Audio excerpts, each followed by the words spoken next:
जय श्री कृष्ण, राधे राधे। आप सभी का स्वागत है मेरे हेमा के व्रत कथा उपाय चैनल में। दर्शकों, आज के इस वीडियो में हम आपको एक बहुत ही दिल छूने वाली कहानी सुनाने वाले हैं। माँ का प्यार दिल छूने वाली कहानी है।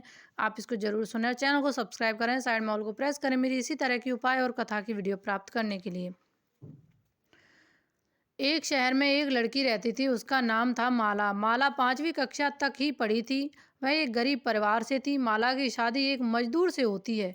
शादी के कुछ सालों के बाद माला को एक प्यारा सा बेटा होता है जिसका नाम माला पप्पू रखती है। माला और उसके पति एक दिन पप्पू के भविष्य के बारे में बातें करते हैं। वह दोनों यह सोचते हैं कि वो नहीं पढ़े, लेकिन वह अपने बेटे को वो चाहे पढ़े या ना पढ़े, लेकिन अपने बेटे को पढ़ा लिखाकर एक बड़ा और काबिल आदमी बनाना चाहते हैं। यह सोचकर माला ने यह फैसला किया कि वह अपने पति के साथ भी काम करेगी और पप्पू के भविष्य के लिए पैसे जोड़ेगी। माला अपने पप्पू को अपने काम करने की जगह पर अपने साथ ले ही जाती और पप्पू वहीं खेलता रहता। यानी कि जो माला जहाँ काम करती थी वहाँ अपने बेटे को भी ले जाती थी। वो काम करती रहती थी और वो खेलता रहता था। माला अपने पति के साथ वहीं काम किया करती थी। पहले एक के पैसे आते थे घर में, अब दोनों कमाने लगे तो माला बहुत खुश रहती थी। हर रोज शाम को जब माला घर लौट कर आती तो अपनी कमाई गुल्लक में रखा करती थी। एक दिन की बात है जब माला अपने काम करने की जगह पर सर पर ईंट ले सीढ़ियों से छत पर जाती रहती थी। उसका बेटा पप्पू भी उसके पीछे जाने लगता था। माला अपने पति माला अपने पीछे आते पप्पू को नहीं देखती, पर उसके पति और कुछ काम करते मजदूर देख लेते। पप्पू सीढ़ियों से ऊपर चढ़ छत के किनारे चला जाता।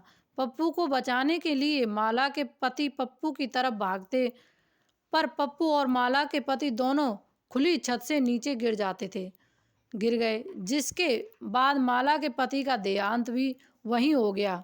पप्पू बच जाता है, पर उसके सर पर लगे चोट के कारण पप्पू को दिखाई देना बंद हो जाता। उसके नेत्र चले जाते हैं, वो अंधा हो जाता है।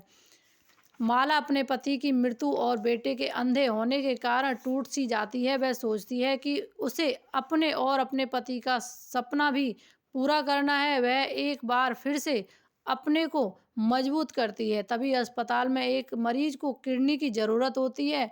वह एक बहुत धनी आदमी होता है। उसके बच्चे बाहर विदेश में रहते हैं। वह बूढ़ा व्यक्ति होता है। उसके साथ परिवार का कोई भी नहीं, सिर्फ एक नौकर उसके साथ अस्पताल में होता है। माला उस बूढ़े व्यक्ति के पास मिलने जाती है और उससे बात करती है। बाबा, अगर मेरी किडनी आपके शरीर के साथ मैच करेगी तो मैं आपको एक किडनी दे दूंगी, मगर आपको मेरे लिए भी कुछ करना होगा। बूढ़ा व्यक्ति माला को बोलता है, तुम्हें जितने पैसे चाहिए मैं तुम्हें दे दूंगा। माला बोलती है, बाबा मुझे पैसे नहीं, एक वादा चाहिए। और माला अपनी सारी कहानी उसे सुनाती है। माला बोलती है, बाबा मैं एक किडनी आपको और अपने दोनों आंखें अपने बेटे को देना चाहती हूँ।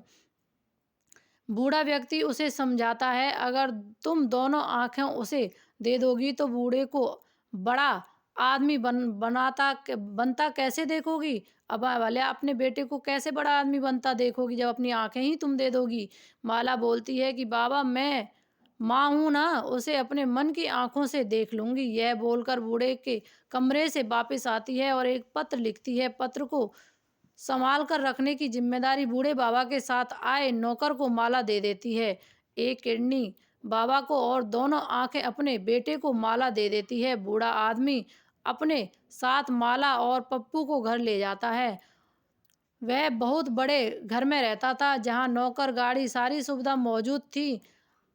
पप्पू का दाखिला बहुत बड़े स्कूल में करवाया जाता है, क्योंकि माला ने अपनी आंखें अपने बेटे को दे दी और एक किडनी उस बूढ़े आदमी को दे दी। अब वो पप्पू का दाखिला वो बूढ़ा आदमी बहुत बड़े स्कूल में करवा देता है। पप्पू पढ़ने में काफ़ी तेज समझदार था। धीरे धीरे पप्पू बड़ा होने लगता है। वह स्कूल जाता तो उसे वहाँ के बच्चे आंधी का बेटा यानी कि अंधी का बेटा बोलकर पप्पू को बुलाया करते थे। पप्पू का हमेशा स्कूल में बच्चे मजाक उड़ाया करते थे। पप्पू अपनी माँ के साथ स्कूल जाना और आना नहीं चाहता था। वह हमेशा अपनी माँ को बोलता कि तुम गाड़ी भेज दिया करो, खुद मत आया करो। मगर माला पप्पू की बात नहीं मानती, वह रोज़ स्कूल चली जाती। पप्पू अपनी माँ से बिल्कुल भी प्यार नहीं करता था। उसे लगता था कि यह वह औरत है जिसके कारण मुझे स्कूल में मजाक बनाया जाता है। वह अपनी माँ से नफ़रत करता था। माला को यह बात मालूम होती कि पप्पू उससे प्यार नहीं करता, पर वह पप्पू को कैसे समझाती कि वह देख नहीं सकती, इसलिए वह रोज़ स्कूल चली आती है। ऐसे में वह कम से कम स्कूल के गेट पर बच्चों की आवाज़ सुनकर खुश हो जाती है। वह अपना और अपने पति का सपना पूरा कर रही थी। स्कूल के बाद कॉलेज और फिर नौकरी पप्पू को मिल जाती, जिसके बाद नौकरी पाते ही पप्पू एक नया मकान में रहने चला जाता है, मगर अपनी माँ के बिना। पप्पू अपनी माँ को नहीं ले जाता। इस बात का पता जब माला को लगता है तो उसका दिल टूट जाता है। वह अपने बेटे से मिलने उसके नए घर पर सुबह-सुबह जाती है, पर पप्पू माला से मिलने से इनकार कर देता है। माला उसके घर से बाहर नौकर की सहायता के बिना ही निकल जाती है, जिसके बाद वह देख नहीं पाने के कारण एक गाड़ी के नीचे आ जाती है। पप्पू जब अपनी गाड़ी में बैठकर दफ्तर जा को निकलता है तो गेट के पास काफ़ी भीड़ लगी होती है। पप्पू गाड़ी से निकल कर देखता है कि इतनी भीड़ क्यों लग रही है, जिसके बाद वह वहाँ पर अपनी माँ को मरा हुआ पाता है। पप्पू की आँखों से आँसू निकलने लगते हैं। अपनी माँ को गोद में जब उठाता है तो उसके हाथ एक पत्र मिलता है जिसमें माला ने पूरी कहानी लिखी होती है। उसके जन्म से पप्पू की पिता की मृत्यु और पप्पू की आँखों के बारे में, बाबा को किडनी देने जा रही हूँ, आदि सभी बातें जो आज तक पप्पू नहीं जानता था। जिसके बाद पप्पू बहुत रोया और अपनी माँ से माफ़ी भी नहीं मांग सका। वह अपनी हरकतों पर बहुत पछताया। इस कहानी से हमें यह शिक्षा मिलती है कि हमें अपने परिवार के सदस्य की स्थिति पर कभी भी शर्मिंदा नहीं होना चाहिए। माँ और पिताजी को स्थान भगवान से पहले होता है, क्योंकि भगवान को हम ना तो देखते हैं और ना ही कभी मिलते हैं। इसलिए हमें अपने माँ और पिताजी का स्थान सबसे पहले देना चाहिए। अपनी सभी खुशियों को भूल जाते, अपने अपने बच्चों को खुशियों के आगे माँ पिताजी को कभी नाराज़ मत किया करो। वह जो भी करते हैं हमारे अच्छे के लिए करते हैं। हमें इस कहानी से यही सीख मिलती है। तो वीडियो को ज़्यादा से ज़्यादा शेयर करें, और वीडियो आपको कैसी लगी कथा हमारी आपको, तो आप हमें ज़रूर बताएं कमेंट बॉक्स में।